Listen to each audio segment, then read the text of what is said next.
Someone shot the food.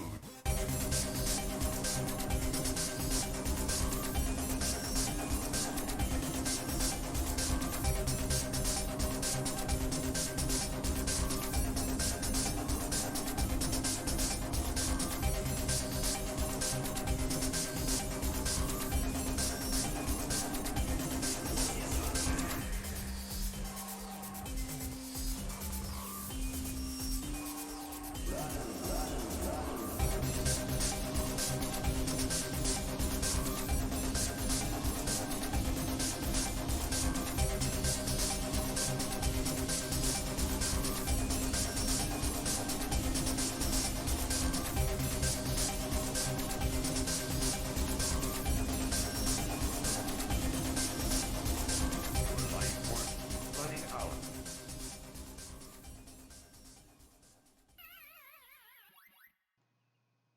Good evening, everybody. It is Monday, May the 11th, 2020, and this is, of course, your Mr. Video Game live super show, podcast type show thing, coming to you live on the internet.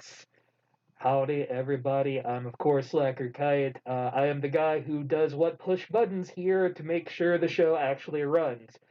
But of course, we also have our good journalist boy here, the one with all the words that you need to know. It is Wonder Boy, aka Brian. I'm trying to think of what the word that everyone needs to know for today is, and I think that word is gameplay. What's up? Hell yeah, gameplay. That's right, gameplay. Got so many trailers with gameplay. Gameplay trailers. Gameplay. Look at my gameplay. That's right. Take that stupid pitbull horn out of here. We got new ones now. Let's put it on a keyboard. Hit that high C every time it goes gameplay. Who wants that hot Assassin's Creed gameplay? Yeah, it's fucking beautiful, but we'll get to that in a little bit. We will. It's just been hot on the tip of my tongue because I didn't want to talk about wrestling stuff immediately like I always do when you go to me on this show. So because there's I'm putting that to the side for today because we got hot gameplay. You know, you can talk a little bit of wrestling. It's fine. People got thrown off of roofs last night, and apparently they are perfectly fine. Wrestling is dumb. It's dumb in the best way. They Sometimes this was not a good way. This is not a good way of being dumb. That Money in the Bank was terrible. I'll talk about that more on my own podcast, but just know Money in the Bank was terrible. Anyway, back to gameplay. Yay, Gameplay. Thank you, by the way, Pi. And looks like, actually, I was wrong on my first information. Hey, we got another person with us today, the same person that's always with us. It's Lady Marrow and A.K. Lindsay. I fought through the demons of tech to come to you because Discord hates me. Did you bring any hot gameplay? No, but I'm going to have a shit ton more time for it because as of Wednesday, I'm officially unemployed. Woo! Woo! Welcome to the new regular, everybody, where things Yeah. are great. Yeah. Company temporarily laid me off on August 3rd or April 3rd, saying, God. We'll bring you back. And then Wednesday, they called me at like 9:30 in the morning going, yeah, so you're done effective now. Jesus Christ. I'm so sorry. They fired like just over 100 people in 2 days. Holy cow. Fuck.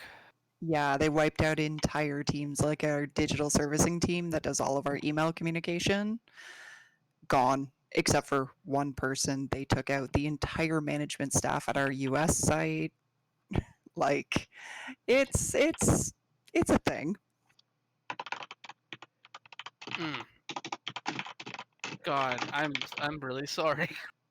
I'm really not sorry that it's gone.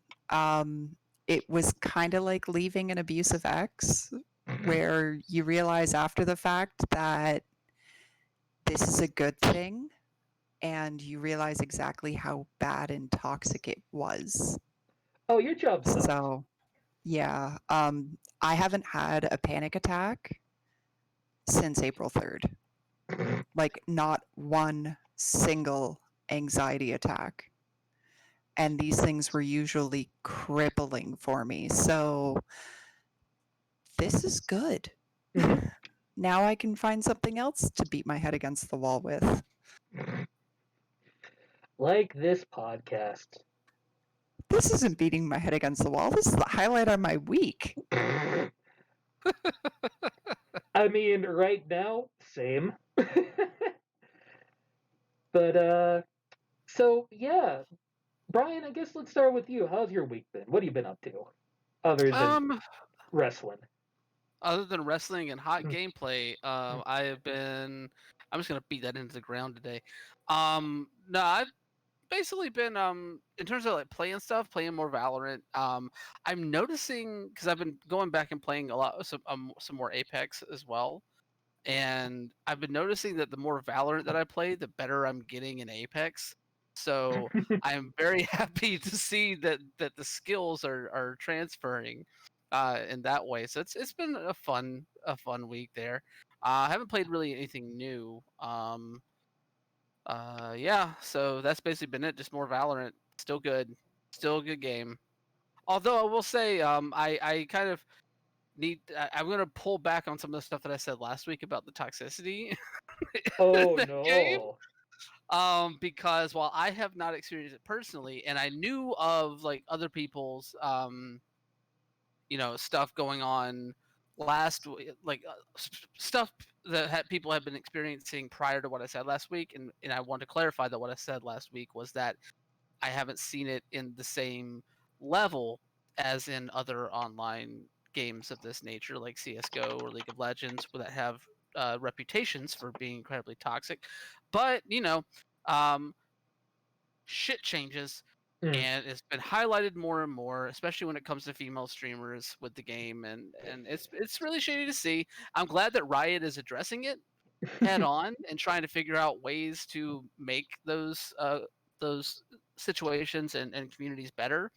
But that's an uphill battle that I don't really know the best route to go on, and I don't know if they necessarily know the best route to go on, because it's kind of hard to please a dude just constantly yelling thought in your fucking voice chat while you're trying to play a video game just because you're a lady. Um, Yeah, yeah. and like meanwhile, like some of my friends that are still playing League, like one of them got actually banned from the game for a little while. They don't really know how long the ban's going to last, but the email said they were using like aim stuff in the game, and they've definitely worked. But they're still like 4 or 5 days later trying to figure that out. So a whole lot of weird things happening around Riot with Valorant's launch. Yeah, at least the game's still good. Hmm. So I'll take that right now, but there's definitely kinks to be worked out in terms of community management, let's say, when it comes to that. But that's across the board though. That's not just a Riot thing. That's in multiple things. I'd say to say that the game that's gotten it probably, I don't know, for me the most right has been Rocket League, Mm. because like I've been multiple times where I've just had somebody drop that F gay slur um Ooh. at me in a game, and I'm just like, all right, cool, you're reported. And then I get like a message next time I log on saying like, hey, this dude that got reported, like he totally got banned for a little while. And I'm like, rad. I'm Ah, policing the system, like it works. And I know that it works because they tell me that it works. It gives me satisfaction. that makes the cockles in my heart feel better. It's very nice. Marilyn, how about you? What you been up to? A lot of crafting. I've been working on a diamond painting lately to keep myself sane. Hmm. But Playwatch and I actually sat down yesterday afternoon and we played Overcooked and we played some Manual Samuel. And oh my fucking god, both of those games are chaos incarnate. Now, I think most people know what Overcooked is, but Manuel Samuel, can you tell us a little bit about that? So you play a guy named Sam, Mm. who is an absolute douchebag. And spoiler alert, you die Oh. right at the beginning of the game. But death strikes a deal with you. Mhm. You'll be allowed to come back to life permanently if you can survive 24 hours under one of his conditions. All right. And that condition is that everything has to be done manually. Oh. So when you're playing with two players, one person has control of exhaling, blinking, your spine, left arm, and left leg. The other person has control of inhaling, right arm, right leg. And you go about a day like you go have a shower, you take a leak, you try to brush your teeth. Dear God, don't inhale while you're brushing your teeth. Oh, Lord. There's no way to really lose the game. Mm. Basically, if you forget to breathe, all of a sudden you just hit the ground, and you get this narrator that goes, "And Sam has passed out due to lack of oxygen." And like if you forget to blink, your screen goes blurry, and you just get the narrator going, "Blink, Sam, blink!" And it is the most ridiculous game I have ever played.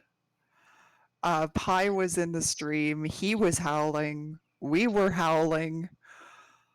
It is an absolute clusterfuck. I picked it up for free with Twitch Prime a while back, but dear God, don't ever try to play this solo. Too Because much you going on. can. You can play it single player. Mm. Good luck. It's hard with two people. Oh, and you have to drive too. What? Stay in bed. And Death, being the douchebag that he is, decides to make your car into a manual transmission, so you have to clutch and shift too. Oh, good. It is definitely worth a play though. I highly recommend it if you sit down with somebody else, like play it. Dear God, play it. Fair enough. We did here on Friday night play a bit of the Wonderful 101 remastered, and I flailed all over the place. I love Platinum games, but I'm so bad at them. I love their games. I'm so bad at them. Oh, so you got a code that worked? Yeah, well, I got the Steam code, not Oh, the okay. yeah, because I'm going to get a physical Switch version in June or July, whenever that happens to come out. And of course, you can watch the VOD of that on youtube.com/ZBGP Games if you really want to watch that. But it's kind of interesting how they've incorporated in the Wii U screen that would have told you a whole bunch of inputs and stuff. Instead, while you're going around, you have this little transparent window over the gameplay that I think kind of gets into the way a little bit. And as well, like when you go into buildings and you would have switched to the gamepad and still instead now like you're continuing forward, but basically instead of using the gamepad to look around, you have to manually look around. I'm not in love with some of the things that they did to get the remastered out, but it's still a fucking great game. And God bless, I love their cheesy ass sense of comedy in this game. It's great. I recommend it for anybody. It's not, game of the year. It's no Bayonetta, but still highly recommended. I'm looking forward to playing it when I get the physical copy because I want to play it on the Switch, not on the PC. So I'll get to that eventually. Like a lot of people, I'm trying out some games that have been around for fucking ever and just never got around to. I picked up Minecraft of all fucking things. And, Really? You finally jumped on that bandwagon. like 10 fucking years later here. I have learned how to be a mole person that lives under the ground, so I'm sure that's real exciting for people who need to know how Minecraft fucking plays. That's the best way to do it, though. Like, you pick a mountain, dig into the side of it. This is your home now. Mm-hmm. Yeah, and the server that I'm playing on, like, when you die, you lose all your levels, you drop all of your shit, all of that. So it's been fun. Like, the first time playing the game, just like digging my way accidentally into the goddamn ocean. That was cool. Wait till you just dig yourself into a pool of lava. That's a load of fun, too. And I've gone back to Final Fantasy VII Remaster to play through the hard mode, which isn't oddly as hard as I thought it would be. I thought without the ability to use items or regain mana from resting, that it would be hard as fuck. It's fine. Especially since you find, little mana shards as long as you're looking around to regain your mana between fights.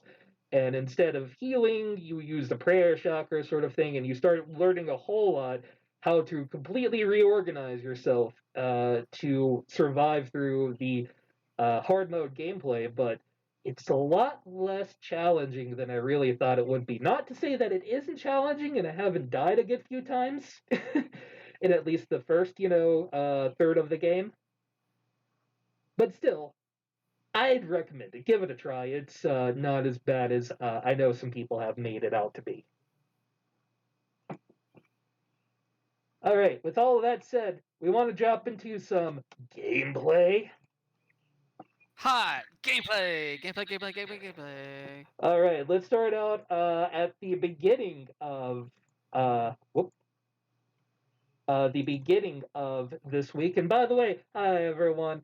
I'm just going to come to you with my new shiny mask on because I like it, and you guys will, I'm sure, learn to like it.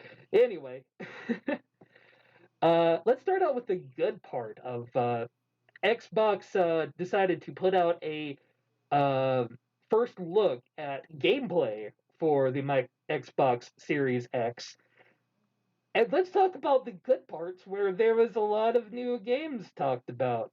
Um, a, a whole lot of these games are coming with smart delivery too, with some caveats that we'll also talk about.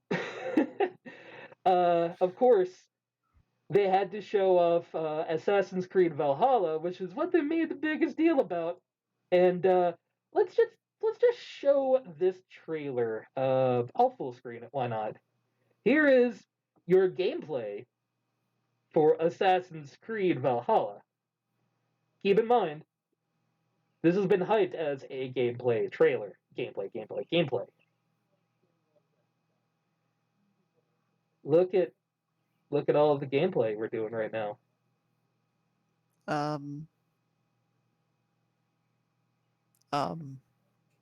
Now I know you can Yeah. say rendered in engine.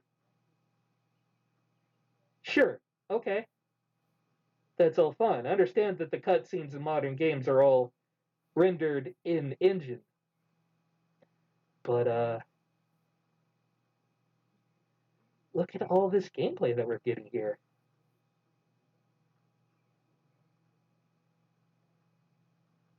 Sure, you can do that in the game, right?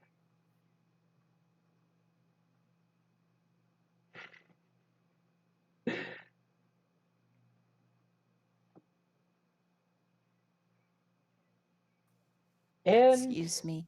that's I, about I, w- it. I was promised gameplay? And you got it! Gameplay! Look at all that fire! Fire. Axes, fire, gameplay. No HUD, gameplay. No HUD, no what else is going on. By the way, Bloodlines 2, I saw the trailer for that, and I was like, oh, that looks kind of neat. Like, it doesn't, like, look like it's very pretty, but I was like, oh, yeah, I'm getting a whole lot of, like, American history and all that good stuff. You know, just all of the sadistic movie stuff going on here until one of my roommates told me, yeah, one of the previous trailers highlighted the pedophile character that is in the game, and it's edgy as fuck. And I just no, no Vampire the Masquerade at all. Well, fuck. There was other things about the Vampire the Masquerade Bloodlines 2 trailer that kind of rubbed me the wrong this time around. So hearing that, like, yeah, frustrating. We'll Hmm. see. I don't know. I'll have to do my own research into that character in a way, but yeah, I don't know. Like, if we're gonna just like start talking about like different trailers and stuff, like that trailer in and of itself, just like the beginning of it rubbed me the wrong way. Like the scene with the people strung up by their eyes Yeah, and shit. Like I was like, this is weird. it's Like a it little. made sense once I saw what it was, but I was just like, not like this isn't really working for me. The rest of the trailer was fine. I think like the sort of the dancing aspect of it and like the nonchalant like donkashe style of the thing really Hmm. didn't sell me on it. But I don't know. I'm curious to see more because I know the writing team behind that, Hmm. and the writing team behind that is really good. So I don't know. Yeah, no, if you tell me more about it and like, oh no, it's been mischaracterized to you, I'm cool with that. No, I I've got completely understand. I've got some friends that are pretty big into the Vampire the Masquerade LARP. Yeah, I have that kind of nerds for friends. Hmm. Um, and I love them dearly. And so I'm actually probably going to reach out to them because they're gamers as well. So I want to see what their take on it is. Hmm. Fair enough. But Yeah. hey, here's something that kind of more resembles gameplay, but I'll get to a point on this later, but this is Bright Memory Infinite. Gameplay. Yet again, about Yes. another minute or so. Not, it's very much cut together gameplay. Well, here's the thing why that one has more gameplay. That game's been out.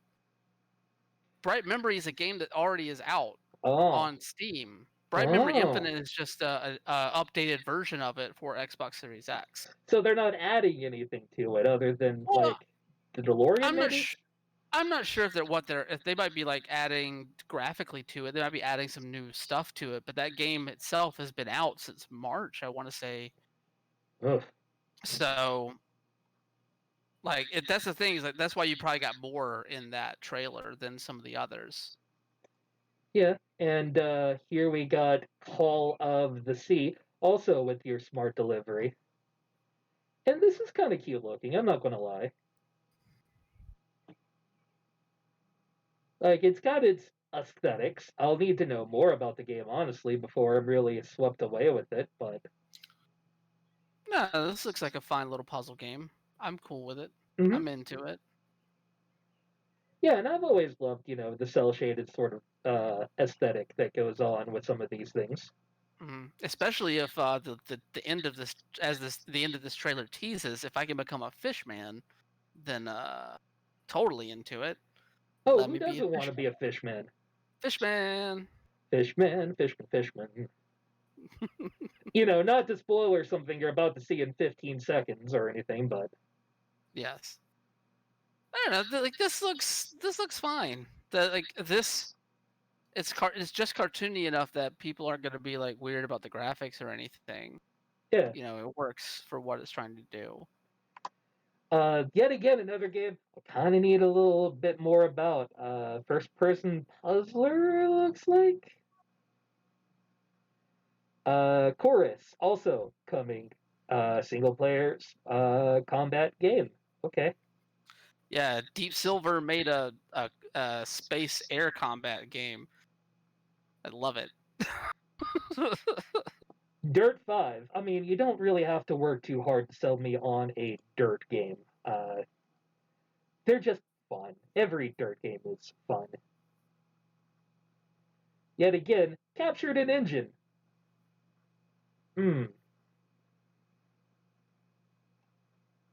Mostly cutscenes for about a minute.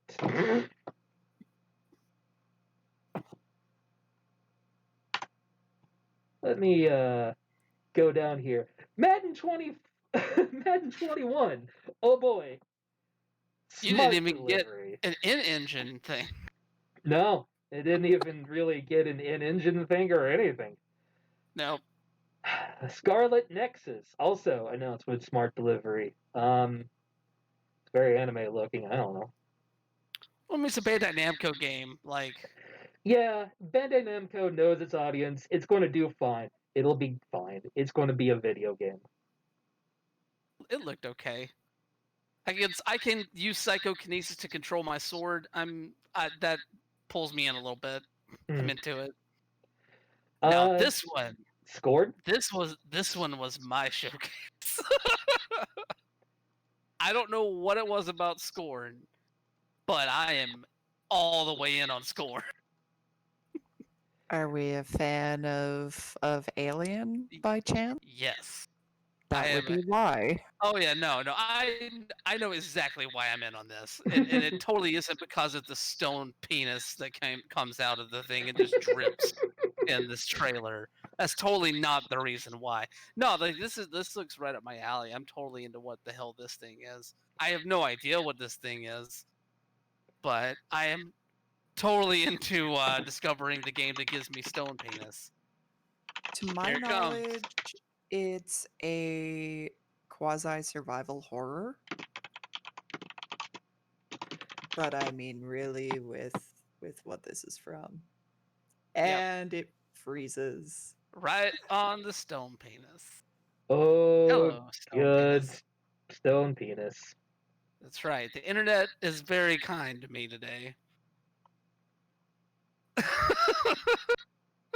Anyway. And this is why we love you.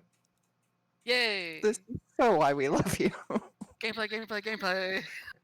God. I was feeling like absolute sack of shit when I sat down at my computer today to jump on stream. And as soon as you started with your gameplay, and ridiculous upbeatness, everything was fine. Everything's fine. Why can't I remember that stupid ass point and click adventure game? There were two of them from the 90s that like had some kind of quasi Giger art to it where like you walked into a mirror to a different world and Oh god, I know what you're talking about, but I can't remember it. Wasn't that Myst? no, Retsu Prey did like both games and boy it Oh gives god. me some strong flashbacks and I cannot remember for the fucking life of me. God, I know what you're talking about, and I just cannot remember it because they're like ridiculously stupid. Let's see, we've got Second Extinction also with smart delivery, The Ascent with smart delivery, The Medium, we talked about Vampires of the Masquerade 2, Yakuza with smart delivery. So Yo, Yakuza looks sick, by the way. Also, I think I might have found that game. Oh? Darkseed? Darkseed! Yes! Darkseed! That is the shit. This will be way better than Darkseed. Queen of Google to the rescue. I'm going to tell everyone right now, if you've never watched Retsu Prey, play Darkseed 1 and 2, do it. It's one of the best Let's Plays that have ever existed, and you owe it to yourself to watch it. We are still frozen on the stone penis. I don't know if this is intentional. This is our life now. Let me switch. There we go. Nope. Damn it. How no dare. No more stone penis. Fine. I'll just pull it up on my computer and look at it the entire time. Playwatch just walked past shaking his head going, stone penis. I'm like, dude, go watch the trailer, you'll understand. Exactly. That shit drips. Let it drip. So on the pros of it, you may have noticed, and they talked about over here, GameIndustry.biz. Thank you, Christopher Dring. Hey, most of that was brand new IPs, which is kind of delightful change of pace. And a lot of it was very different. You got puzzle adventure, narrative space combat. We haven't had a good horror game in a while. And the AAA stuff was there, but not highlighted, right? Your Madden, uh, your Yakuza, etc. were there, but it was kind of weaker. It was more of a showcase of some of these new titles that they're working on. Which, man, with all the remasters and Part 5 and Part 20, it's kind of nice to have some new IPs floating out there. So thanks for that. No, I completely agree. And console launch is the best time to throw some of that stuff out there. But let's, finally poke that elephant in the room. And Forbes makes the best article I've seen on so far. Thank you, Dave Thier over at Forbes. Uh, hey, this was not a lot of gameplay and a whole lot that looks like you could have done it on this current generation console. Why are we buying this again?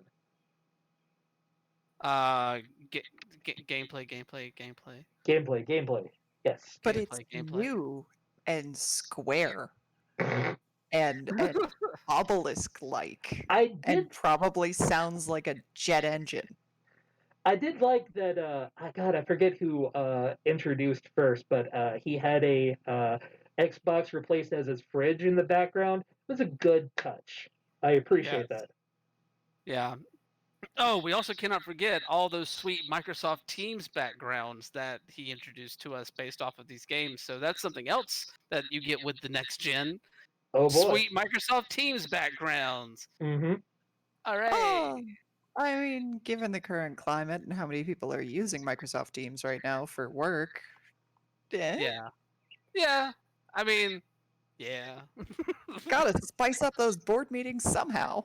With this hot Dirt 5 screenshot. But What's up? Gameplay!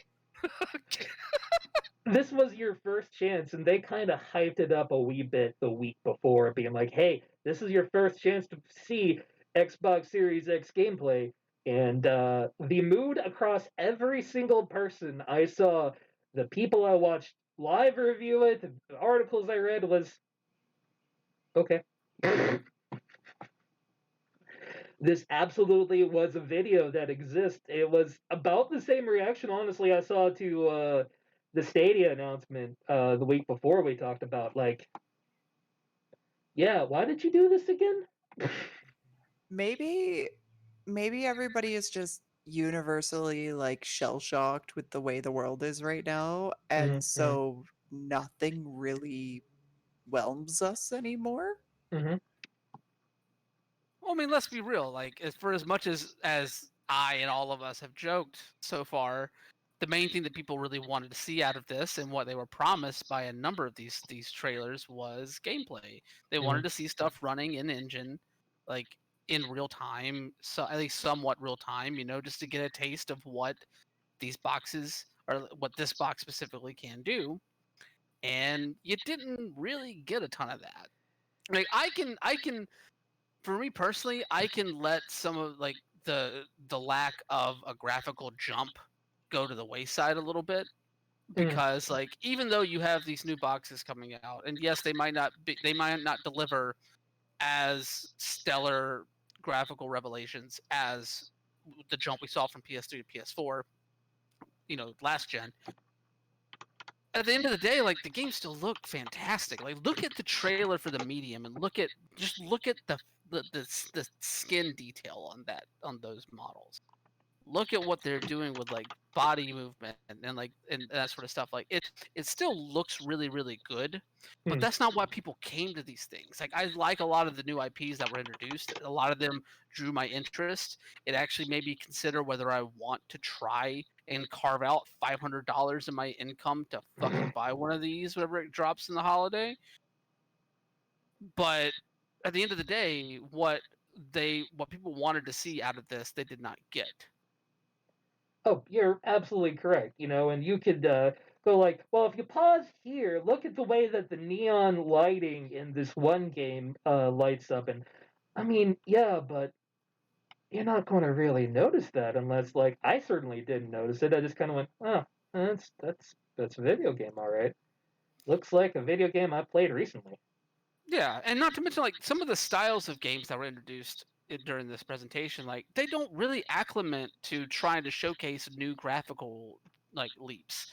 Like look at a game like The Ascent, like that is an isometric like RPG shooter that looks outstanding. It's one of the best looking one of those games that I've seen in a long time. And that like probably the best one since oh god, now it's escaping me. There was another one that came out on Steam a few years ago that was really good, that I liked the way it looked. This one looks even better, and it looks great for that style of game, and I'm interested in that. That style of game is not going to be something that's going to showcase how well your engine looks. It's not going to be the thing that's going to showcase how those teraflops get put to work. A game like um, oh god, I just had it. Chorus. Like Mm. the dogfights footage that was in there, it looks really really good, and I could honestly say that like that could turn out to be something that does look really good when compared to our current gen stuff right now. Whenever it comes out eventually, but also that's a style of game that doesn't necessarily contribute like to it doesn't really showcase the power of a console. You know, Yeah, none of these games really like showcased anything big or revolutionary that tells you, hey, you need to buy this Xbox and right now because everything looks so much better with this and you can do things that you couldn't before. It was just kind of okay. These are yeah. neat games that certainly are interesting, but yeah, aren't going to show off, especially since a lot of these are new IPs and stuff.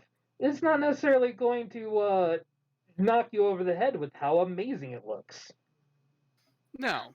Plus, you got to add in the fact that they are doing smart delivery with a lot of these games. So, meaning that these games are being made to run on both an Xbox One X and an Xbox Series X. Mhm. So, like, if for some games like that, like, they're definitely going to be able to take advantage of the new system, and they're probably going to have, like, tool sets that are going to be added into it to make it look better on the new consoles. But they're also like we're still developing these games with the Xbox One X and partially in mind, you Yeah, know. and it's worth, So, keeping in mind the first year of most consoles, you look at the games that come out and go, oh, these are not the huge leap forward that I thought. And then you get to the end of a console generation. Yeah, you couldn't have done that shit on the previous generation of console. What the fuck are you talking about? exactly. I mean, who remembers Rise? You remember that game Hmm. from the Xbox One X launch or the Xbox One launch? Yeah.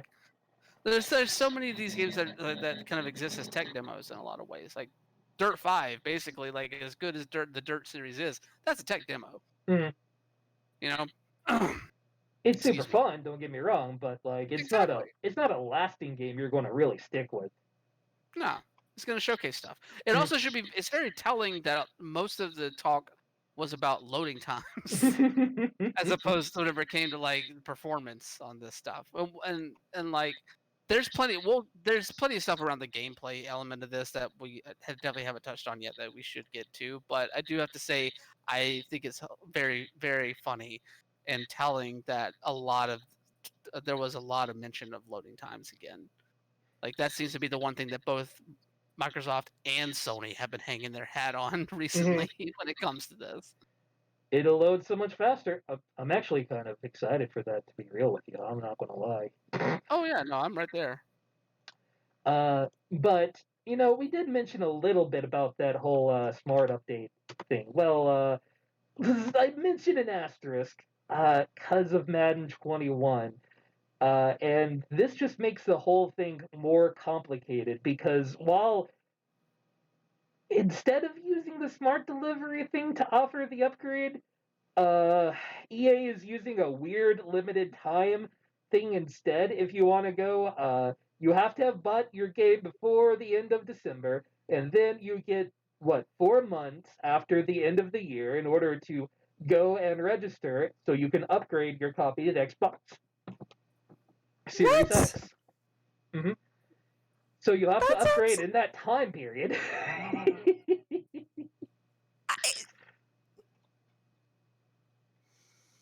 Also, we have no idea how the fuck you're gonna prove you bought this game. What am I gonna do? Like, send them a copy of my receipt from the GameStop?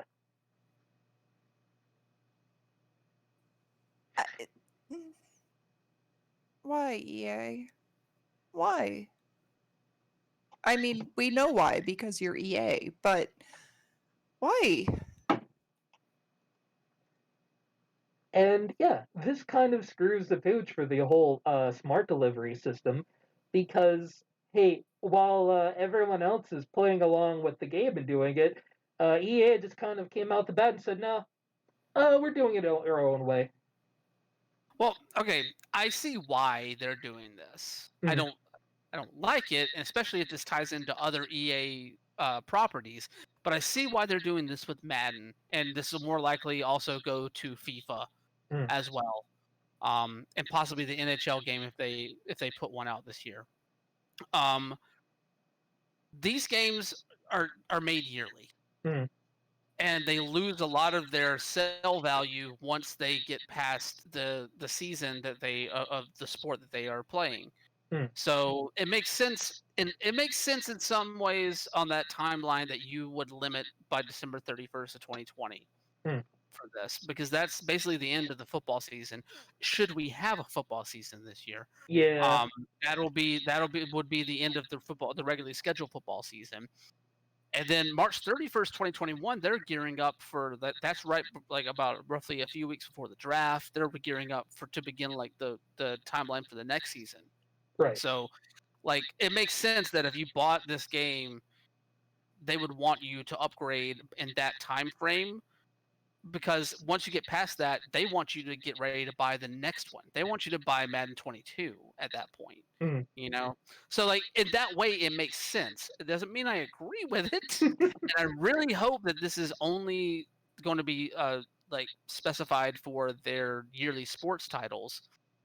But there is potential that this extends to other EA properties. I haven't seen anywhere where EA has commented on that yet, but yeah, it's very confusing, and it does really muddy the waters around Microsoft's program itself.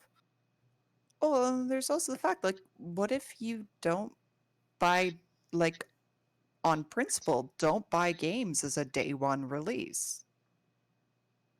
Oh, they don't give a shit Like, about you. If you're not buying their game on day one release, you're not really a part of the ecosystem they're really building the games for. Oh, Exactly. you bought the remastered 5 year later $20 game. You're not. We're not selling it to you. We're selling it to the day one adopters, especially for games like Madden, because Madden is a game, as Brian said. You've got like a 4 month shelf period for any, Madden, NHL, NFL, doesn't fucking matter. You've got a 4 month shelf life where people really give a shit and then move on to their next sport, as long as we have more sports coming. Fingers crossed. I don't know what I'm going to do this year if I don't have my fucking Bulldogs. I'm going to really get irate and upset. There has to be the Georgia Tech game this year, boys. We'll see. We'll see if that happens. Yeah, no, it's frustrating. Like I totally get all of the frustration, and it does upset me that they're actually that they're still doing this. You know, because like I think that the system that Xbox has set up, even if you just put that March 31st deadline for everything, as opposed to like having to buy it by December 31st. You know, that's the one that bothers me, because like you can still put March 31st on there, still get people to pay like $30 for that game, because the Mm, price inevitably drops after the season's over. right. You can charge $30, you can still get an install base there, and then you get. And the thing is, like, here's the other thing: Mm. what launch title, or like what like console launch Madden game has actually been any good? Like like usually any sports game, not just Madden, but most sports games, whenever you're in a year where you introduce a new console Mm. and they're bridging that gap, those games usually are the most bare bones versions of the games. Oh yeah, they sucked that first year, hardcore. Yeah. Well, I mean, yeah. I mean, it's just there's growing pains there, and Mhm. you usually don't have as many um, options and systems built into it. That could change, considering I imagine the infrastructure of these two systems really is very similar outside of the technical capacities Mhm. that are within it, like the graphical capacities. But I don't know. Like that's another thing to keep in mind too is that like a lot of these sports games in that time frame really don't deliver a very like lucrative package with them.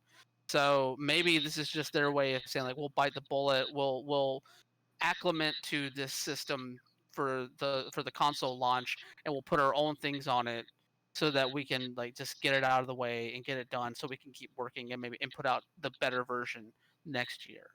You know, Mhm. I don't know because I don't really know many details about what they're trying to add into Madden, but it was very telling that they did not say a damn thing about what they were putting into Madden 21 during the Inside Xbox presentation. Oh, not the fucking least bit. Like, what's the big update they even makes us want to get Madden 20, other than, it'll have new rosters as long as they all take place. Tom Brady's on the Buccaneers now. That's the update.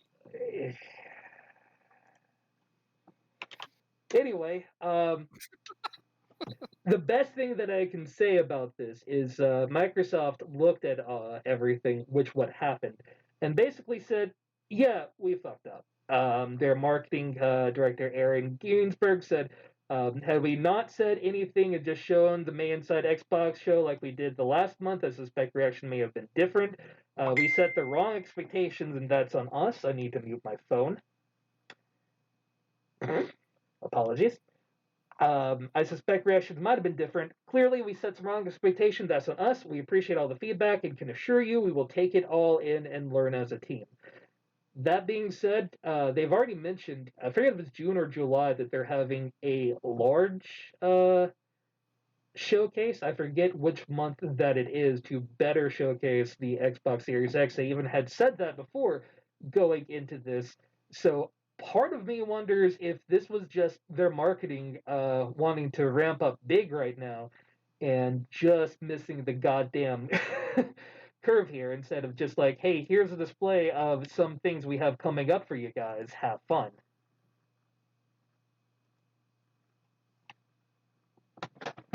That's my 2 cents anyway. I mean, kudos to them for actually apologizing and like stepping up and saying that they screwed it up. Yeah, it takes bigger cojones, and I know a lot of the other consoles, Stadia, won't actually say when they have fucked up hardcore. So, Here's the thing, though. Like they knew going in what they were doing. mhm. Like I'm perfectly happy that they apologized and actually like tried to move in the right direction following this. But they knew what was going into this presentation beforehand, Oh, and absolutely. they still promoted it this way. I'm Mhm. sorry, you don't get a fucking pass. Like it's super frustrating, and rightfully the internet is not letting them get a pass, even with the apology. I, Like this sort of thing, it's really frustrating because let's face it, like games media and games as the game industry in terms of all medias of art is really the last like Wild West mhm. in a lot of ways. Like they don't have as much regulation as other places as other industries do.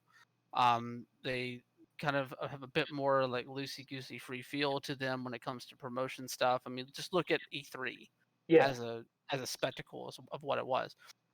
So the fact that they still felt like they could get away with this by Mhm. promoting it this way, blatant false advertising, um, is really really frustrating because it shows that they haven't learned from mistakes. Mhm. Hopefully, this one will make them learn a bit more. But like you can't advertise one thing completely like negate the delivery of that one thing that you promote here. It's like we said before, it's great that they are branching out into new IPs and we're not getting a ton of sequels at launch here, and it's really cool to see how many studios they have developing for this console already, like enough to fill the screen. That's really cool to see. But people came to this presentation wanting to see gameplay because you said there would be gameplay there. Mhm. That's the one thing people have not gotten to hear anything about. This and the price. Those are the two things that people still don't really have that much of an idea about what is going on with this console. Yeah, we still don't And know after you wasted a half hour of our time. exactly. Well, I wouldn't necessarily call it a waste because Hmm. they still gave us plenty of stuff, but what they promised they did not deliver. And that is immensely frustrating. You can apologize all you want, but actions speak louder than words. You clearly went into this thinking you could get away with this, and Mm. then you got your feet held to the fire. Like Microsoft needs to back things. Microsoft and Ubisoft Mhm. both need to back up a little bit, reassess how they approach things, and learn that language has power. Yeah, I mean, Ubisoft was promoting as well. This is the first Valhalla gameplay that we're putting out in. No.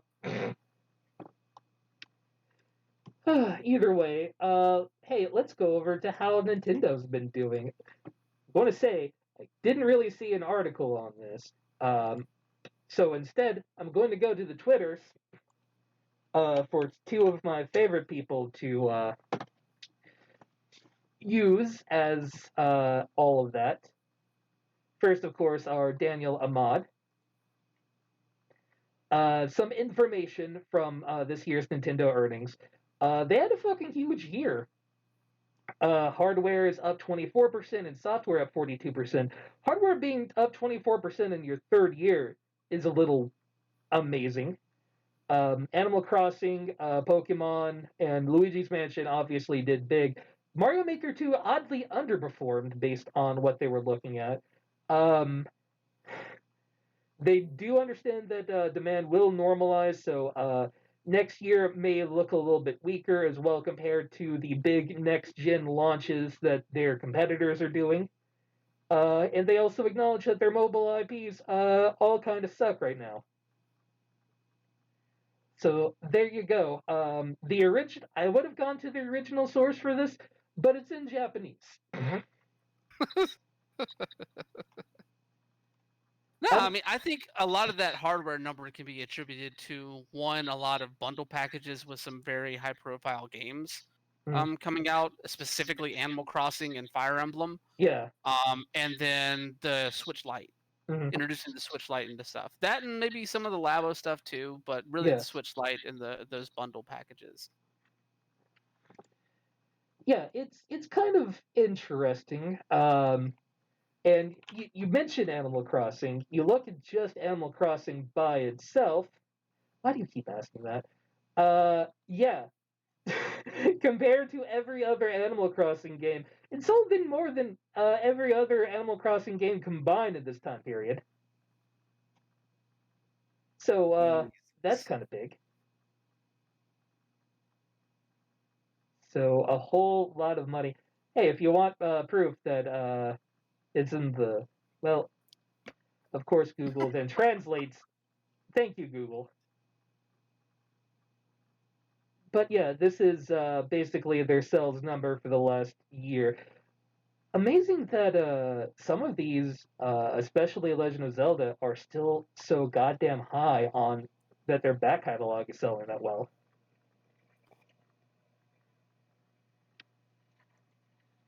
Well, I I mean, mean, Coop, I it do doesn't want to necessarily say surprise me. one thing here is that the timing isn't really all that big because this is just when their quarter ended, so it's lucky timing, but not smart timing. Sorry to cut you off, Brian. Oh no, you're fine. Just like Nintendo is a company that lives and dies on its first party stuff, so it does not surprise me at all that a lot of these first party games, even though they're like 2 years, 3 years out from when they were initially released, like they're still near the top. Like I'm pretty sure even people that are buying Switches new now, like the first two games they're getting are Animal Crossing and Breath of the Wild still. You know, Hmm.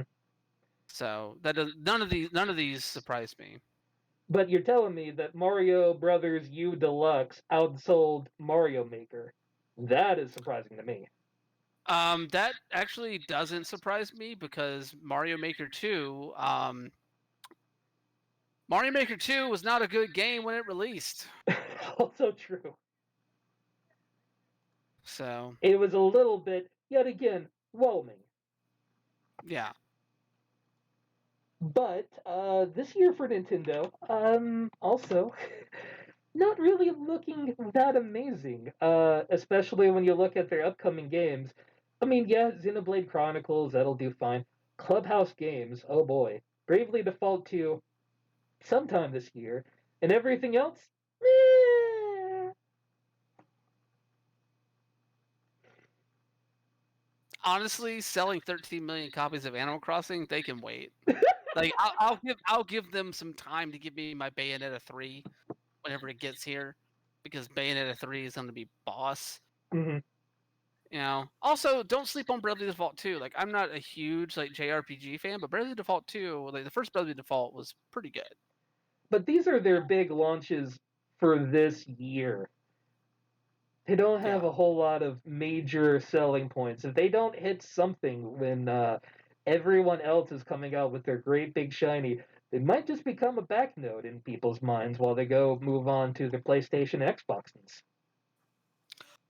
I mean, yes and no. Like, Nintendo is a company that really, if you look at it, they don't really compete with Sony and Microsoft Mhm. when it comes to they have their own little section of the market that they put out there. And even though the Switch is a console that you can play on a television, like, it still very much feels like a handheld, Mm. like, mainly in a lot of ways. So like I feel like they have a different focus than what Sony and Microsoft are looking to with their products going forward. So it would not surprise me at all if they're just like trying to maybe have a they had a really good early 2020, Mhm. and they're maybe like toning down a little bit to be like have like a little bit of a slower into the holiday, expecting people to be spending a lot more on the new consoles, and then they'll be ramping up for 2021 possibly. They also could have something in the pipeline that they just been sitting on and are just waiting to announce it 3 months out. Fair. We do know how Nintendo likes to wait until the last minute and then go, "Hey, get fucking pumped for this shit," which keeps people coming into their Nintendo live streams pretty strong. Exactly. Also, let's not forget something that's not on this list that is coming out on the Switch this summer. Hmm. Deadly Premonition 2. Thank you very much. You want something that's going to sell consoles? Deadly Premonition 2. Yes, Thank you. because we all saw how many consoles Deadly Premonition sold. So many consoles. Fuck you. It should have. Deadly Premonition 2. Game of the year. I still haven't played it. Anyway, Oh, you need to play it. hey, what about what's going on with Sony?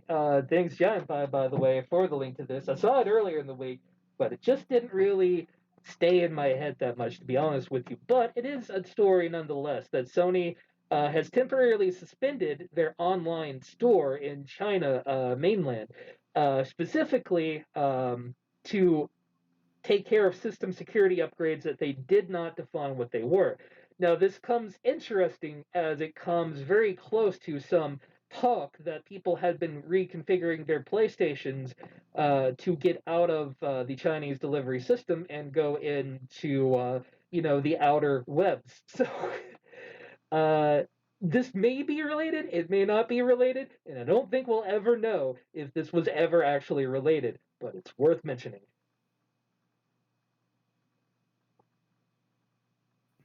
Did I Excuse ever me. mention that China in video gaming is just weird?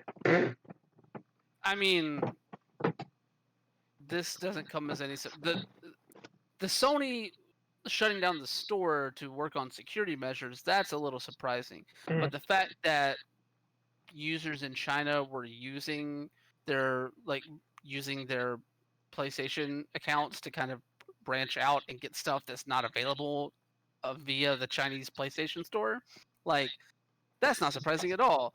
they do that with every console.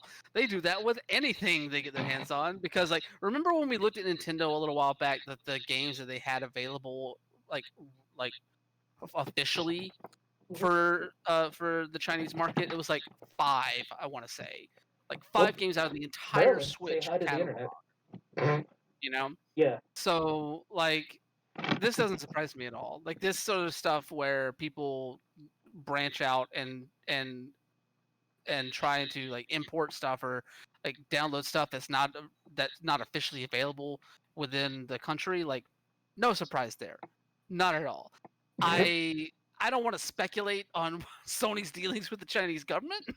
Hmm. But I think Yeah. it's safe to say anytime that you're enhancing security measures or anything related to China, there is some suspicion about certain things. So who knows? Don't mind me. Go ahead. So, sorry for zoning out for a second. Because we were talking about the Switch so much, I decided to see if I could find one for sale here. Mhm. The only place I've been able to find it has been through Walmart. Mm. And quite frankly, I'm terrified. Yeah, Switches have been hard to find. In So, fact, like resellers have been nasty on the Switch lately. well, here's the thing. Walmart will list things by different vendors, Mhm. right? I found it on like via Best Buy, but it's out of stock. It's priced at $3.99 Canadian. Fuck. The only one I have found on Walmart is the Nintendo Switch Dragon Quest XI Echoes of Ooh. an Age limited edition. Sold and shipped by a company called Shopville Ooh. for $1,701.99. Yeah. Fuck that. And it looks like it's the Japanese version because all of the printing on the box is in Japanese. Cool. Jesus. I'll throw the link in chat. This is just fucking bizarre to see.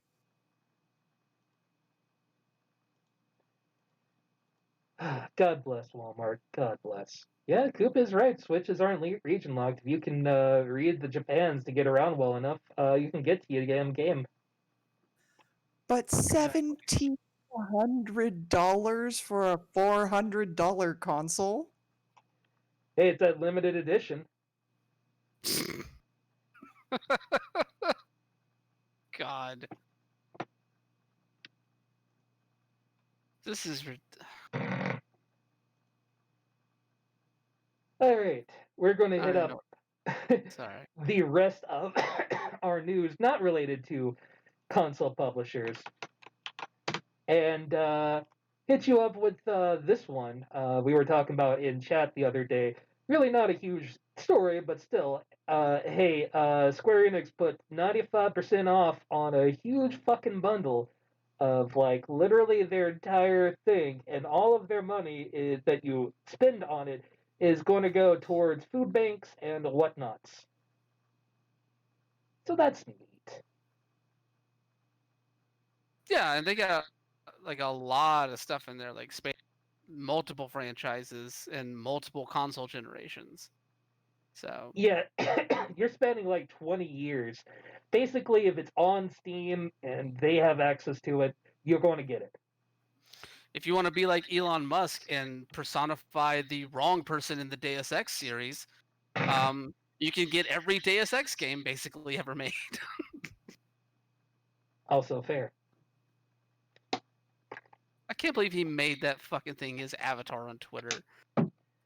Yeah, because, you know, clearly fake gamer boy and everything, Elon Musk out here. Ugh. You know, it's not a good look. Like, I came on stream with the mask just for the jokey jokes, and then suddenly I start coughing.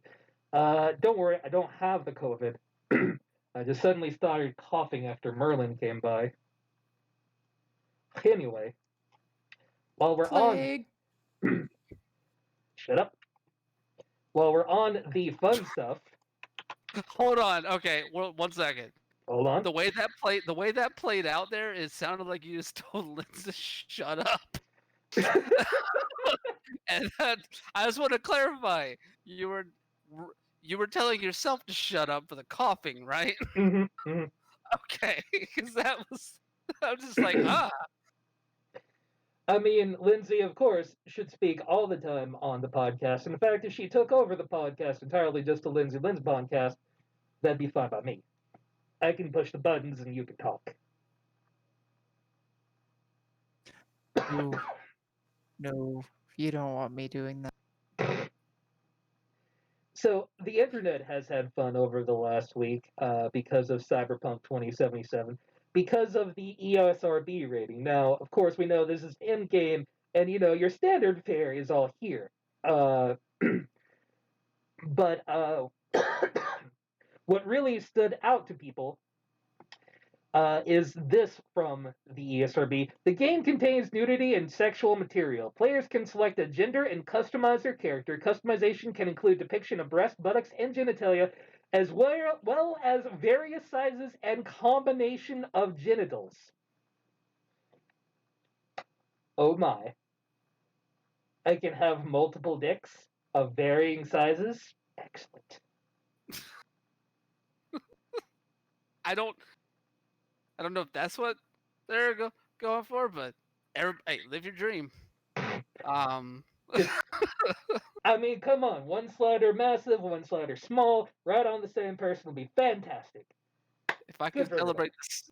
celebrate the stone penis and Scorn, you can definitely celebrate your multiple varying size penises in Cyberpunk 2077. Like, that Me has to relate to penises, right? Because you're not going to have very, otherwise that doesn't make a whole lot of sense. Well, here's what I think what they mean by different different combinations of genitalia Mhm. or whatever. Well, it can go a few different ways here. One, like obviously this is built in to give some representation to trans people, Mhm. which is outstanding. Because trans people don't necessarily always reflect the same genitalia as their identified gender, and that that's often an overlooked aspect of that community. And also, it's not one that you should necessarily bring up in regular conversation. I know most people listening probably know that by now, but just in case you don't, Mhm. genitals aren't a conversation topic. Nope. But No. but it does give people that do identify that way and have their body the way that they choose it to be, like a chance to reflect that within a game, and we haven't really had that in video games for, like, to my knowledge, ever. Mhm. So that's a really cool thing to have there. And I think what they mean by combinations of genitalia, it could be like, say, like you potentially could make an hermaphroditic model Mhm. of character. You could also they could be talking about like having a trans woman who still has a penis or something, like Mhm. that sort of thing. Like that's what I'm thinking. Like they're not necessarily referring to like what we commonly think of as genitalia, between the legs stuff, Mhm. whenever they're talking about this. So, like, I don't know. I think it's an interesting idea to put forward. I think it's a very in the writing of it, it's a progressive idea, but we don't necessarily know everything around this, and it's one of those things that really, until I see it in execution, it's hard for me to put forth like a full like stamp on something, because they could easily fuck this up. Mhm. They could easily make this something that just has really terrible tone to it. And then honestly, the way your character model interacts with the game itself, like we don't necessarily even know how that could play into that. It could play into it in a terrible way. We've already seen some controversy around this game based off of trans identities. So, not to mention some of the stuff that has happened in the past with CD Projekt Red's social Yeah. media platform. So, like, I don't know. It's one of those things where, like, it's cool when I heard it. It's cool that it's in there, but until we see exactly how it interacts with what the product they're putting out is, I can't really say that this is 100% rad, because this could blow up in their faces, especially if they purposefully make it blow up in their face by the content of the game. Yeah. Thanks for the more bits. We were talking All the about biddies. yeah. First off, Brian, how dare you bring your detailed and nuanced take into what I look at and go, haha, joke time. But you're absolutely fucking correct. I don't know if the ESRB, stated in the best way possible, because by their verbiage, to me, I just see dick sliders. But also, yeah, it is a fair point to make that with the history of CD Projekt Red, at least on how they manage their media discourse, is a little bit concerning. Just a tiny bit. Yeah. I hope Yeah. they do right by this, but I'm not going to hold my breath for that one. All right, while we're on weird controversies, we kind of talked about this a little bit before.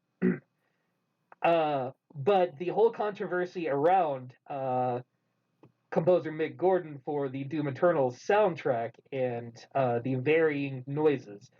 Now, id Software put out a very lengthy response, and I'm not going to read all of that, because look at all that goddamn shit. That's a long ass response.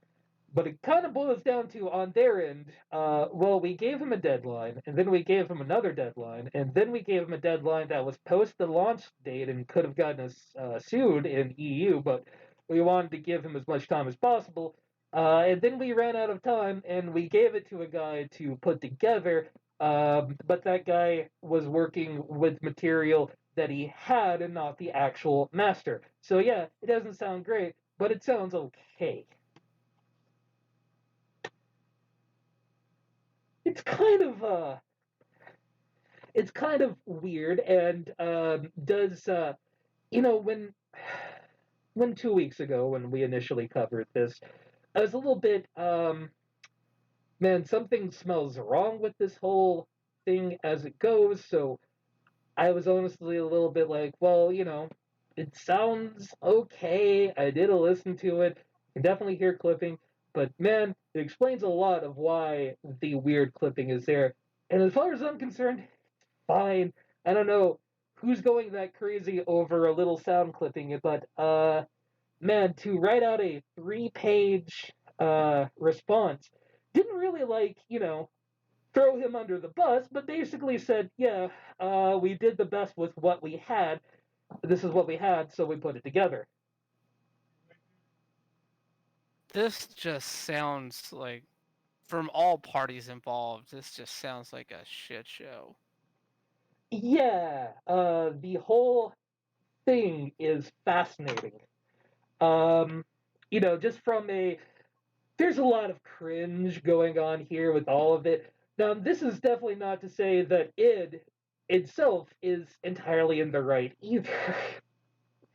But it No. sounds like this whole soundtrack is just, maybe it's better they never work together again. Well, here's the thing: like, they're, for everything that they said that with their dealings with Mick over the past 6 months aside, Hmm. because that's definitely frustrating. But the fact that you announced the soundtrack at E3 without having Mick under contract for it, like, why announce anything if you don't have 100% confirmation that you have the person that you aim to have deliver that under contract? I mean, that is incredibly short-sighted to me. they did have, his promise that he would deliver on this date, but at the same time, yeah, if you're not ready, why make this announcement in the first place that you're absolutely going to do it? Exactly. Like, verbal promises are great. That's cool. This is a fucking business. Yeah. You are talking about putting something up for sale that people have high expectations for. And you are doing that with the knowledge that you don't have the person who you want to create that for you under contract at the time. Like that is a terrible business practice, in my opinion. That's not assuaging all the things that it is alleging happened with Mick and his missing deadlines and constantly pushing shit back here, but that's not a very good starting point at all. Yeah, all things said here, I don't think Mick's going to have excuse me, problems finding work precisely. I think this is going to be fine, but all of this came together as a giant clusterfuck that I think Doom is going to be worse off for having gone through. God. You all right there? Yeah.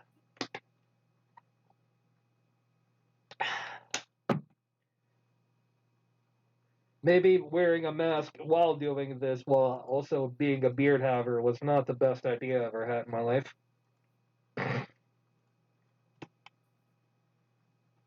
But yeah, it's a shame. I don't think the DLC is going to be nearly as fucking epic for having lost an amazing goddamn composer, but I don't really blame either side. I think they both kind of fucked up, and just kind of like let's move on because these things happen with the businesses sometimes, and just fuck it.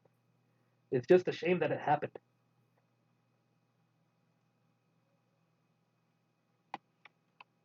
All right, while we are playing catch up, and also thanks Spy for this because I actually fucking missed this entirely.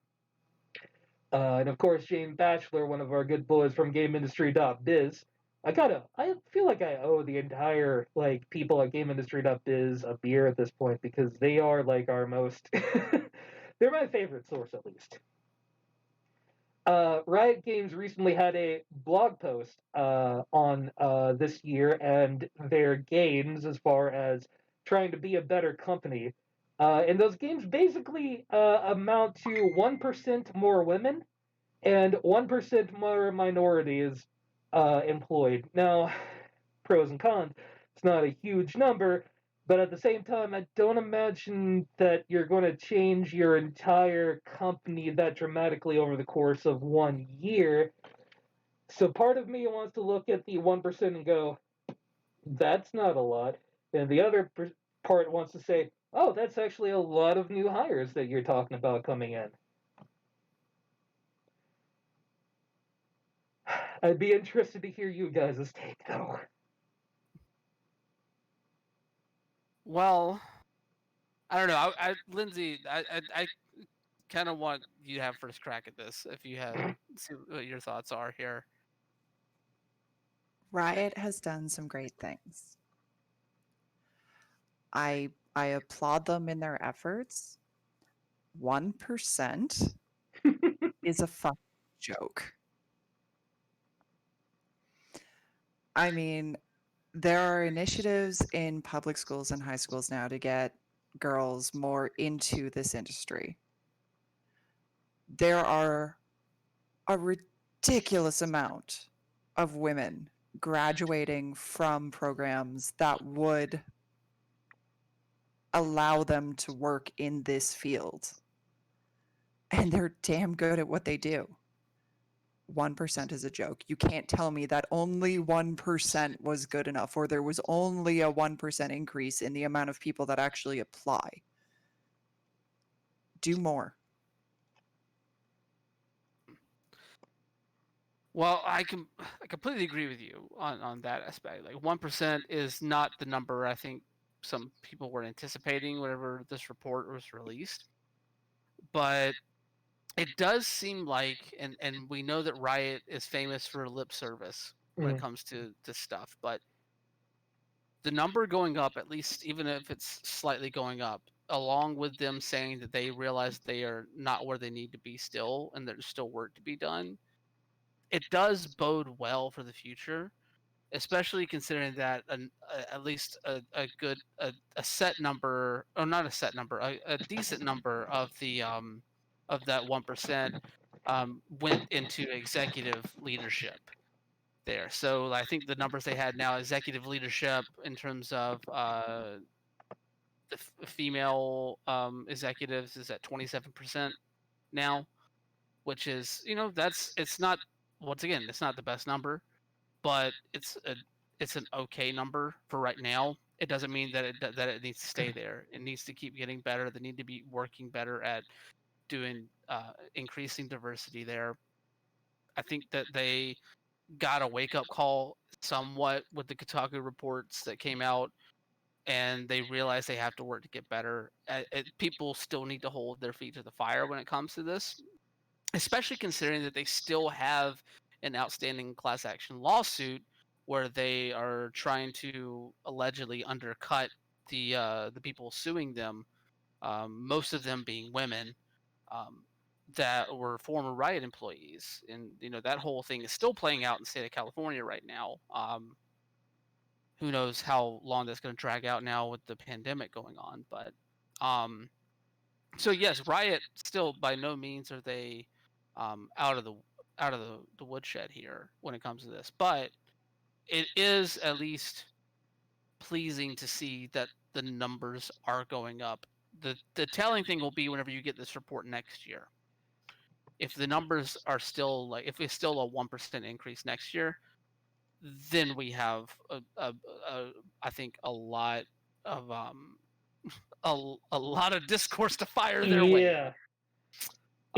It is difficult for especially a company like this to very quickly turn on their head, but it's such a small fucking number, even regardless. Yeah. And you have to think that they're going to be hiring because, I mean, I know that they've been developing Valorant for a while now, but Valorant is hitting the floor running right now. They have another game in development as well. I can't remember.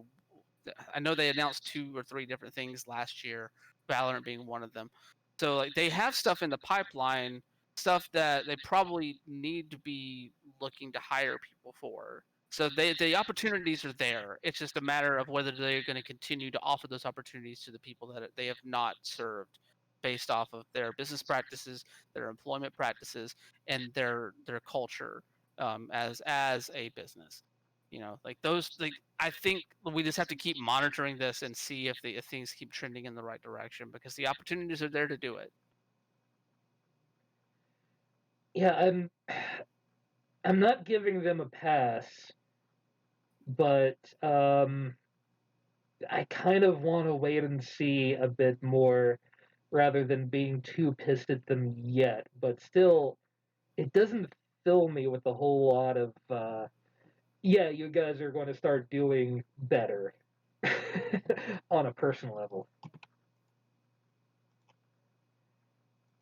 All right, and our last story, while we're doing follow up to our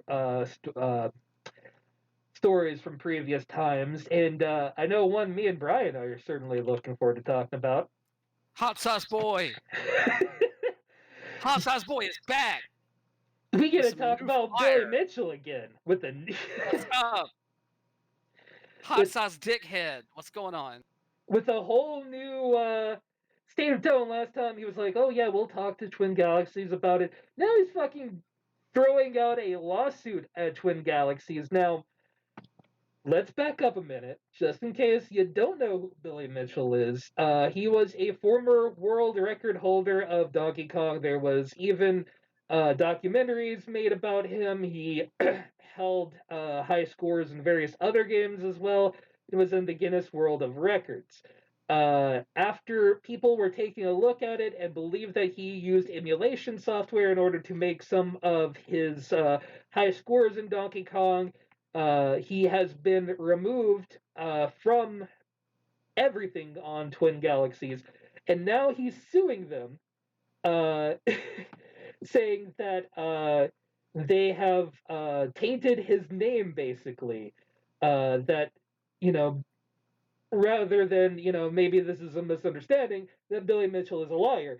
Now, I also won't say Billy Mitchell is a liar, but I want you to look at that face. Just look at that face. Look at that face.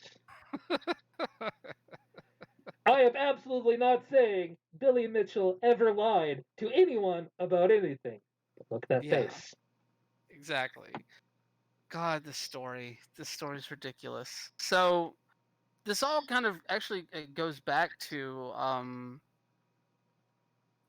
some of the stuff that we actually saw in that King of Kong documentary. Hmm. You know, because like Billy Mitchell, I think famous in that documentary, famously like showed up with a videotape or submitted a videotape of a Donkey Kong run that did break the record again in that documentary, and it became like one of those things where like, well, why didn't there was a lot of people like questioning the validity of of that performance itself, because like he just submitted a videotape, he didn't do it on an actual machine, which Twin Galaxies, I think at that time, like that was one of their prerequisites or something. You had to do it on like an original board of the like or original board or an original cabinet, like without modifications and stuff like that.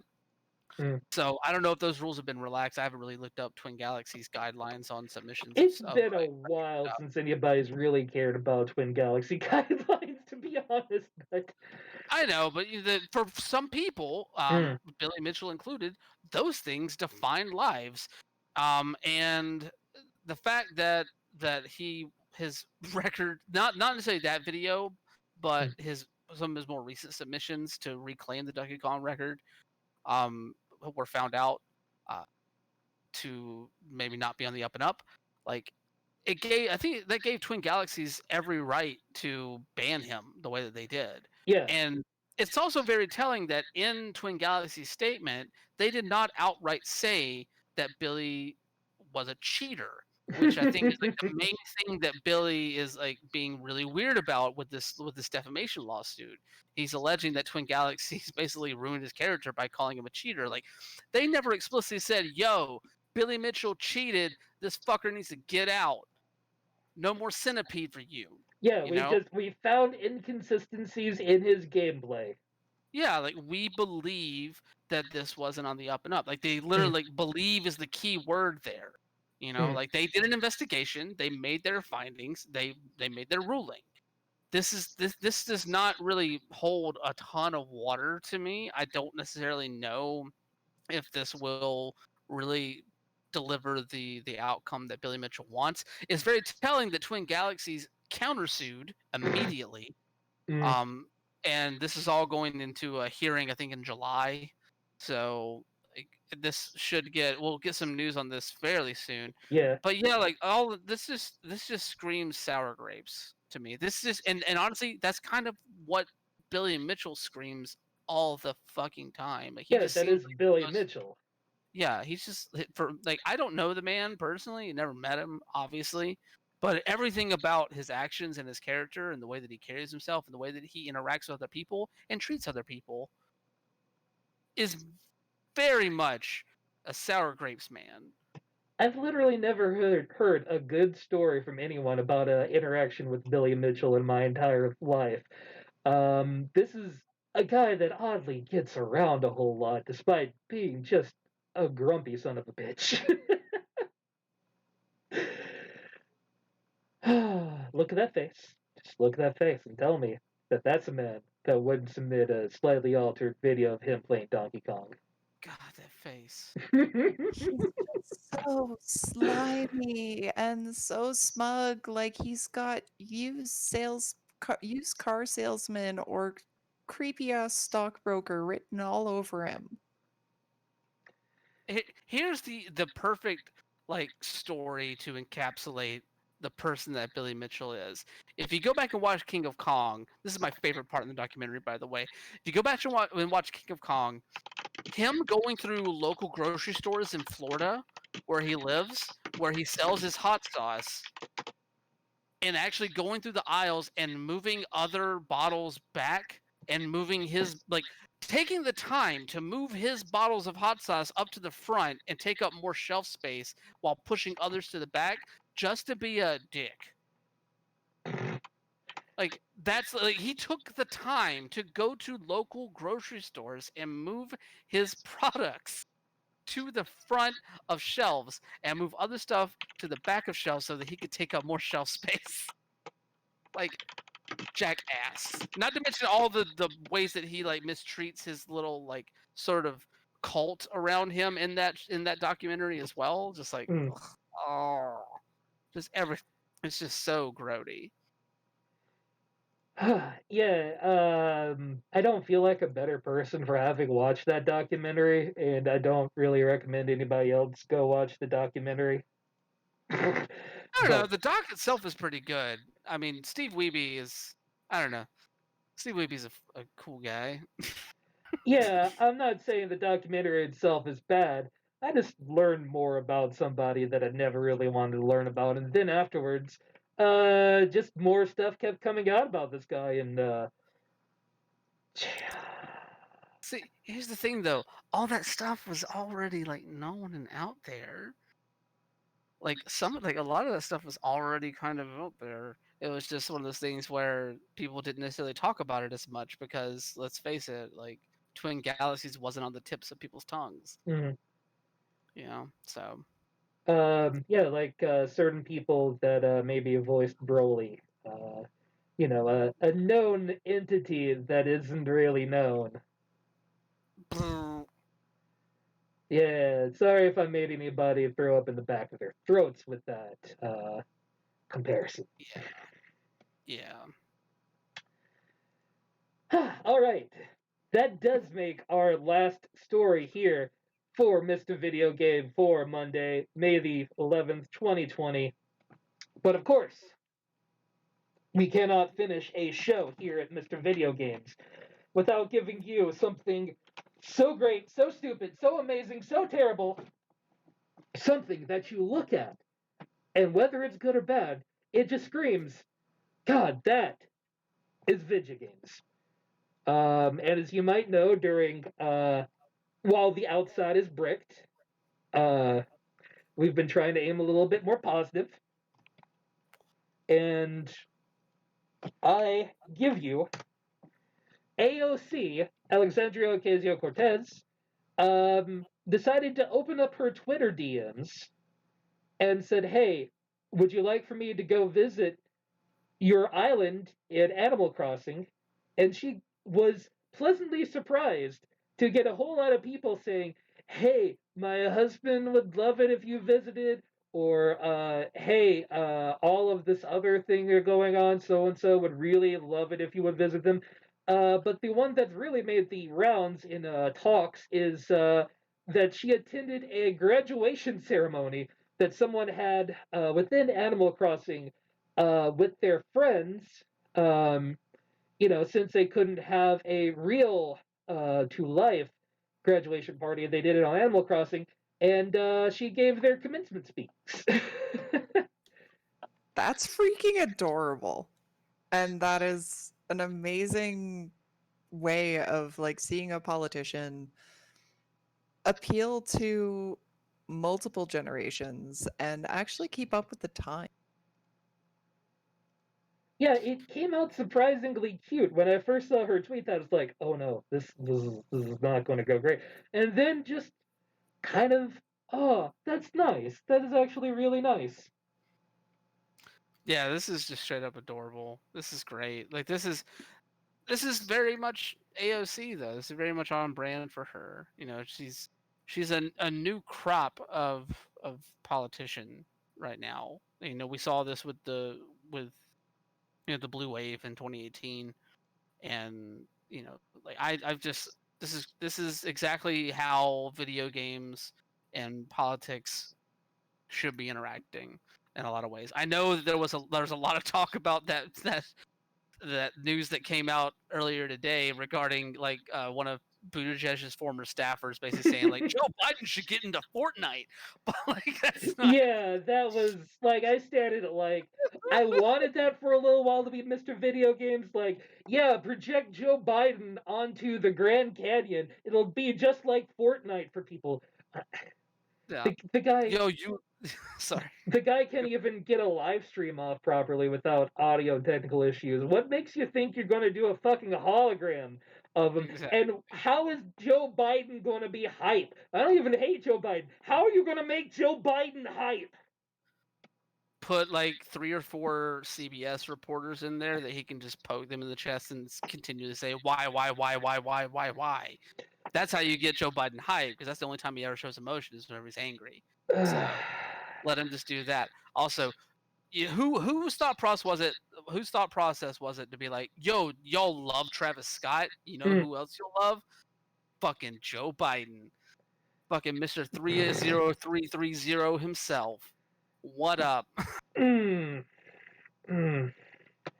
Did such a difference from, hey, this is how somebody who is smart and intelligent handles working video game culture into their personality. You may remember that when good old Harris Bomber guy did his live stream, that she also visited that. She has used this for positive. Bernie Sanders has done streams on Twitch that have been positive. Uh, this person coming up with the idea, and maybe it was just a dumb idea they had off the cuff, I don't know, but saying, oh yeah, we should blow him up and make him huge, and then people can Fortnite around him. I don't understand how I don't this works. I don't either. But I say all that to say that this is a stupendous use of this medium to continue to spread a message and to continue to put yourself out there whenever we're all cooped up in our homes. And just think about this. Think about where we are now with video games and politics, the interaction. I know that Trump had his little pseudo summit like after Parkland that really just did nothing but like, hey, look, Call of Duty has headshots, so that's pretty bad.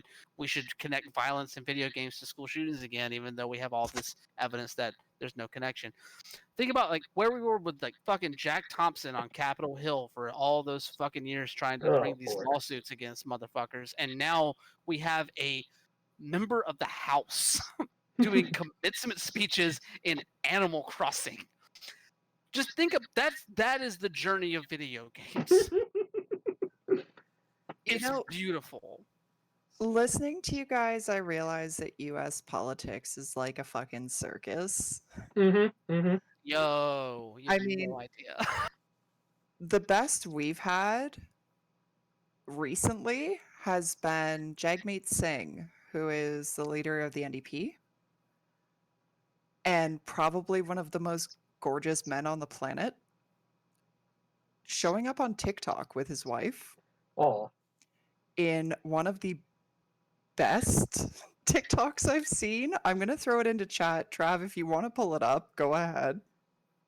You know, they there's a whole lot of potential copyright in TikTok bot videos, because otherwise I would have started the whole stream off with the lady UPS driver who like pulled up in front of the camera and said, "Hey, what's going on, everybody?"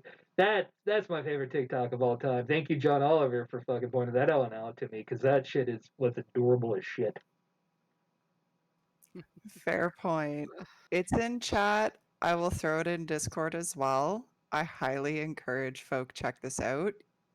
He's Canada's Jason Momoa. Ooh, Yeah. all right.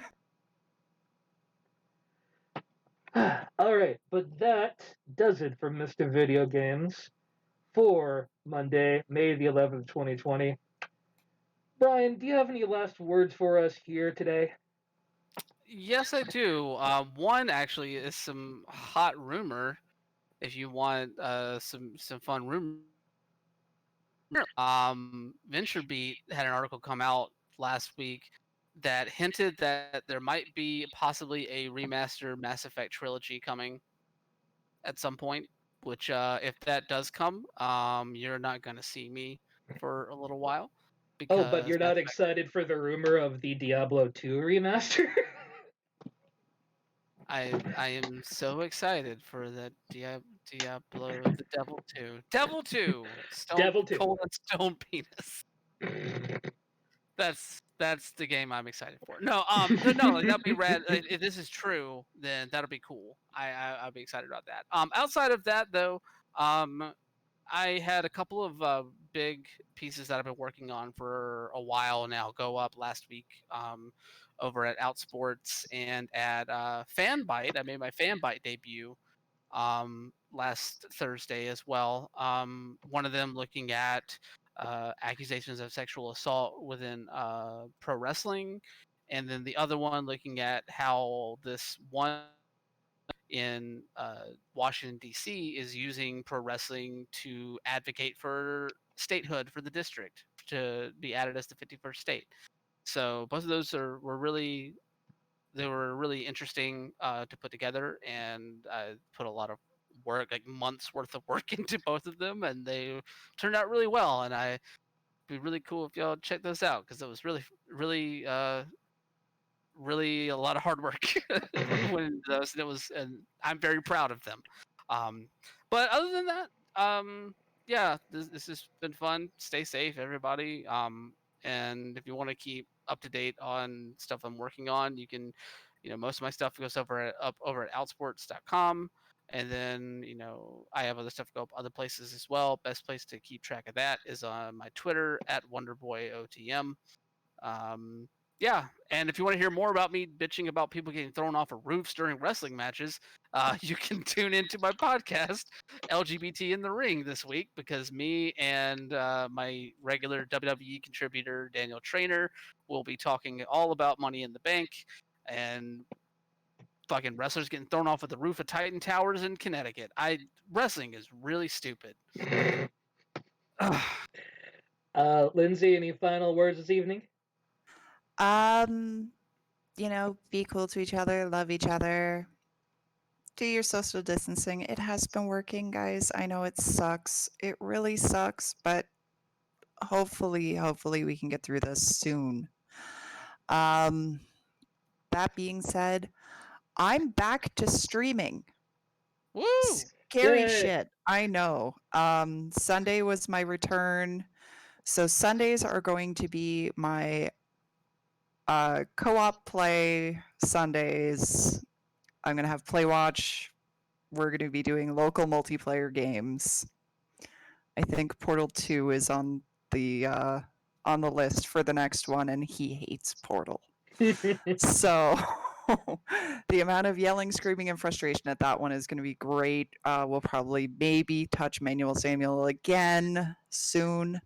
But my next stream will actually be a solo stream, and that'll be on Thursday. I'm thinking of going live around 1 or 2 p.m. Eastern. Keep an eye on the Discords and Twitters for that. Otherwise, yeah, just be cool. Be happy. It's hard, but we'll get through it together, I promise. Yeah, as far as Dead Sun is concerned, I will not be streaming anything directly to Dead Sun this week. I want to reconfigure how we're doing streaming. I'm just not feeling great about at this point, but we'll probably come back the next weekend, especially since the next weekend is the start of my actual vacation period, which I will be spending at home. So probably the next week I will want to stream everything because, social times are fun times. Anyway, thank you, Giant Pie, Coop, Kelverin, anybody else that may have listened to our stream today. Always great to have everyone. Remember as well, while a lot of the United States and a lot of other countries are starting to ease their restrictions. Keep in mind that that just means that they're out of money for your unemployment, and they have room now for you at the hospital if you have to go to ICU. Be careful, be safe. I wore my mask all day today just more as a joke, but also to a point that hey, these things are goddamn important and can potentially save lives. And just be safe out there, and make sure to if you still are one of the lucky people that have jobs, support your local businesses as much as you can, because it's a shitty time for them as much as anyone. Definitely. All right. Thanks everyone again for joining. Sorry to go off on a justicey rant here, but have a great week and stay safe. Eat the rich. Bye. Bye, Jeff Bezos.